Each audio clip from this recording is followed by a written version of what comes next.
बिस्मिल्लाहिर्रहमानिर्रहीम अस्सलाम वालेकुम। आज हम बनाएंगे बहुत ही मज़ेदार सी चना चाट, पापड़ी वाली चना चाट, और इसमें एक बहुत ही मज़ेदार सी सॉस बनाएंगे और साथ जो है वो बेसन की पकौड़ियाँ बनाएंगे जो इसके टेस्ट को बहुत ज़्यादा बढ़ा देंगी। तो वीडियो प्लीज़ आप पूरी देखिएगा। तो चलिए शुरू करते हैं। यहाँ पे सबसे पहले मैंने जो बेसन की पकौड़ियाँ बनानी है, भल्ले बनाने हैं, उसके लिए मैंने ले लिए है 1 कप और उसमें सबसे पहले मैं आधा चाय का चम्मच डाल दूँगी साबुत ज़ीरा, आधा ही चाय का चम्मच या हस्बे ज़रूरत नमक, और उसके बाद मैं डालूँगी आधा चाय का चम्मच सुरख मिर्च, और साथ ही मैं डालूँगी यहाँ पे 1 चुटकी के करीब बेकिंग पाउडर। अगर आपके पास बेकिंग सोडा हो, खाने का जो सोडा होता है वो हो तो वो डाल दें। तो ये डालने के बाद मैं अच्छी तरह से थोड़ा थोड़ा पानी करके तो अच्छी तरह से एक स्मूथ सा बैटर तैयार कर लूँगी।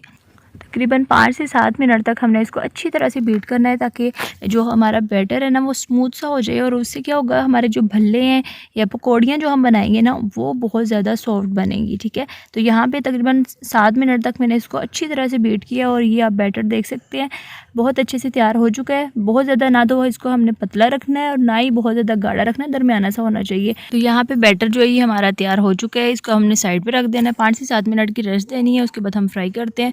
तो यहाँ पे 7 मिनट गुजर चुके थे और ऑयल जो है हमारा गर्म हो चुका है, और अब हमने क्या करना है, एक एक करके तो चम्मच की मदद से मैं इसमें डालती जाऊँगी। यहाँ पे पकौड़ियाँ सारी डालने के बाद हमने क्या करना है, तकरीबन 2 मिनट तक हमने बिल्कुल भी नहीं छेड़ना। उसके बाद इसकी साइड पलटेंगे और 4 से 5 मिनट तक हमने दोनों साइडों से थोड़ा थोड़ा करके फ्राई करना है ताकि दोनों साइडों से अच्छा सा कलर आ जाए।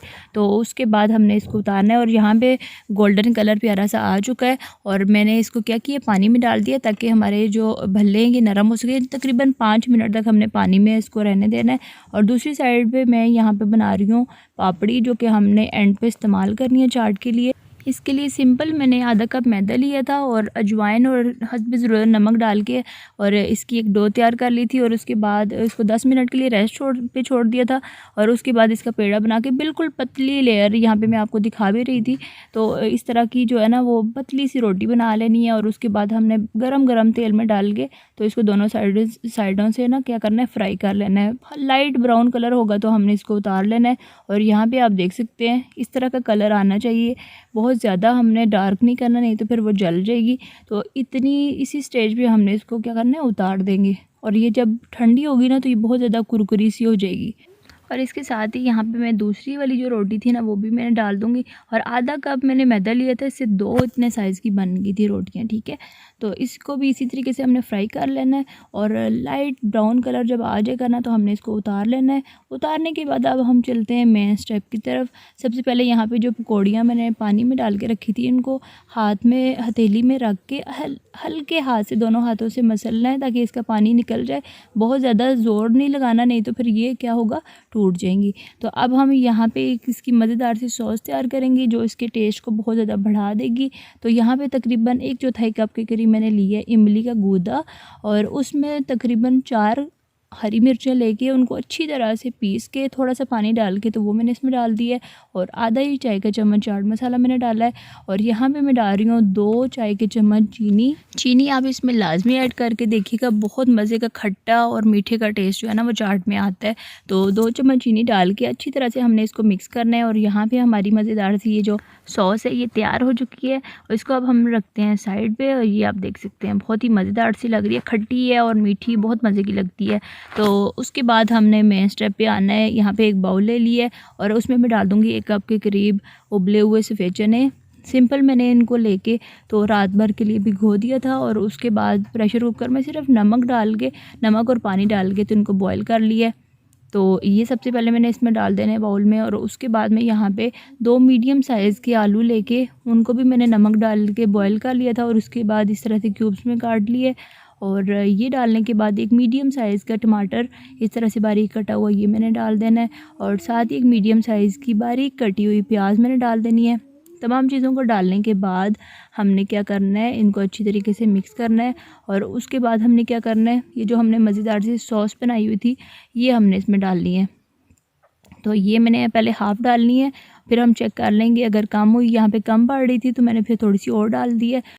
थोड़ी सी ये जो सॉस है ना ये मैंने बचा ली है, क्योंकि जब हम एंड पे गार्निश करेंगे ना तो इसको हम इस्तेमाल करेंगे। तो उसके बाद एक प्यारा सा मैंने बाउल ले लिया है जिसमें हमने सर्व करना है।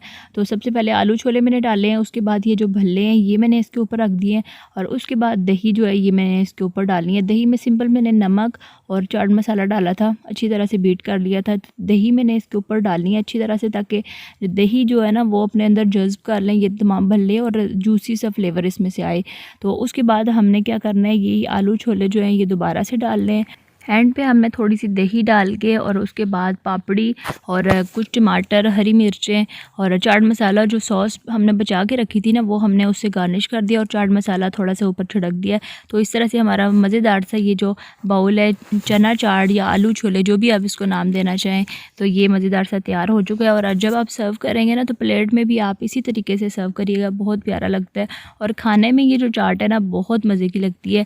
आगे इंशाल्लाह ताला रमज़ान आ रहे हैं, तो रमज़ान के मेन्यू में भी आप इस चाट को शामिल कर सकते हैं, या वैसे भी अगर आपको हल्की फुल्की अगर भूख लग रही हो तो उसमें बना के एंजॉय कर सकते हैं।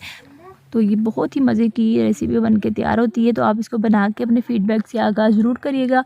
तो उम्मीद करती हूँ कि आपको ये रेसिपी पसंद आई होगी। तो इसके साथ ही फिर मैं आपसे इजाज़त चाहती हूँ, और जाने से पहले एक छोटी सी रिक्वेस्ट, अगर आप मेरे चैनल पर नए हैं तो इसको प्लीज़ सब्सक्राइब ज़रूर करिएगा, और साथ लगी जो बेल आइकॉन है उसको प्रेस करके तो आल का जो ऑप्शन है ना उसको प्रेस करिएगा, ताकि तमाम नोटिफिकेशन आपको टाइम टू टाइम मिलती रहें।